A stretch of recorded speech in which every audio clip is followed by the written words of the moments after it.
Good. Take it away. You've been to Salt Lake before, obviously a tough place to play. How much do you want to come out of there with a win Saturday? What's it going to take? Yeah, obviously want to come out with a win, whatever it takes. And yeah, Salt Lake place is a hard place to come out with the W for sure.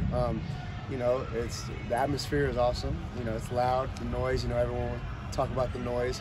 Super loud. You can't hear each other, and honestly, that excites me. I love the noise. Once I get on the field and start playing, I don't really hear it. Honestly, like I'll hear it when I'm on the sideline. Then I'm in the game, and I just zone out and zone into the game. And just whatever it takes, honestly, to get the W on the road.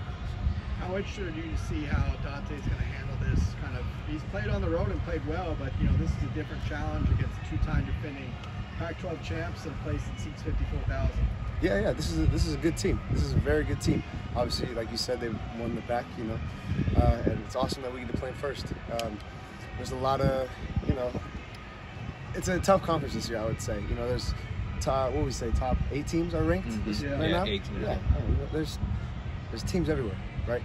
But being able to go to Utah, I'm excited to see what Dante could do. Obviously, I believe in him. I have full faith in him, and I'm excited. How do you think he's been so polished and poised given his age? I mean, do you feel like he's ready for this challenge? I believe so. Yeah, I think he's ready for anything we throw at him, honestly. And I think he'll strive in anything, honestly. Do you guys say anything to him about like what to expect from Rice Eccles and like your experiences there? Like, can you like share that? Is there anything you can tell like a young guy? Yeah, I mean, you tell him what you know. It's gonna be loud. Yeah. The crowd's gonna be yelling the whole time, whether we're in warm-ups or it's the game time. But that doesn't seem like he's the kind of kid that would affect him. So yeah, I've already talked to him and stuff, but he'll be fine. And obviously, you guys had success against them last year, but on the offensive side, you got so many new pieces.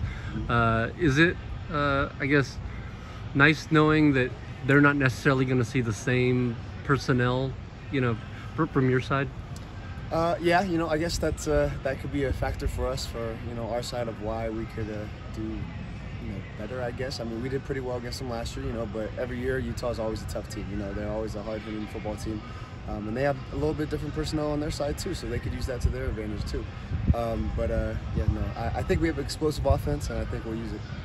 Coach Whittingham says that UCLA is not going to feel sorry for them because they got a bunch of injuries. Do you ever feel sorry for a team if they have a bunch of guys out? I don't really tend to look at it, I mean, not to say that I do or don't, just kind of like no comment. I mean, they're a respectable football team either way, whoever's in. Are there any of these moments where Dante's hit a throw or something where you're just kind of wow? I mean, there was that one you caught on the sideline, but are there any that have just been kind of wow moments for you so far? Yeah, off the top of my head in the game, I'm not too sure. I'm too kind of like locked in on what we could do better. But in practice and just off-season throwing, like there's been multiple times where I'm like, bro, look at that throw. Look at that. Like watching it over and over in film, like that's incredible. And it's impressive, young kid, but obviously he's a star. Are there times where maybe he reminds you, or just like, oh yeah, he is a freshman, or there's still some of those freshman moments for him maybe? When he first got here, I guess you could say kind of kiddish, 17-year-old mentality. When he first came in, it's like, oh yeah, he's a kid. And then football came around and boom, locked in. It looked like you matured like crazy. It surprised me. I'm like, wow, all right, let's go. But I still have those little kid moments, messing around, anything like that. So definitely, it's see here and there. What would be a little kid moment that he did?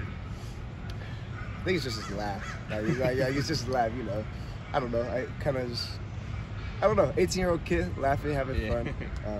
Or he'll look up like at the jumbotron, like in the warm-up, he'll be like, "That's me."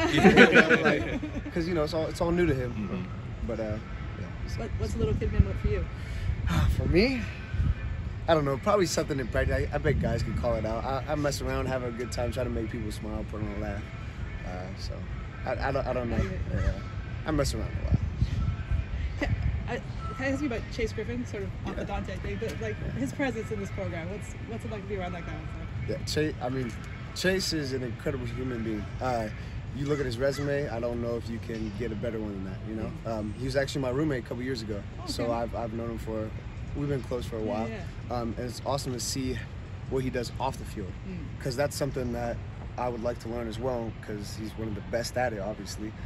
Just that off the field business kind of perspective, and that's something I want to learn from him. Definitely trying to learn a little more.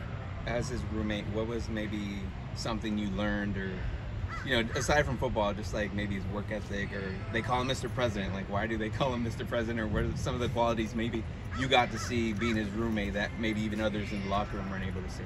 He's not half into anything in life. Everything he does, he's full in. That's why it's Mr. President. He wants to be the best at everything he does, on the field, off the field. Whether ask him a question, he wants to know every in and out, the detail of it, and I think that's kind of why he's called Mr. President. Yeah. All good. Yeah, perfect.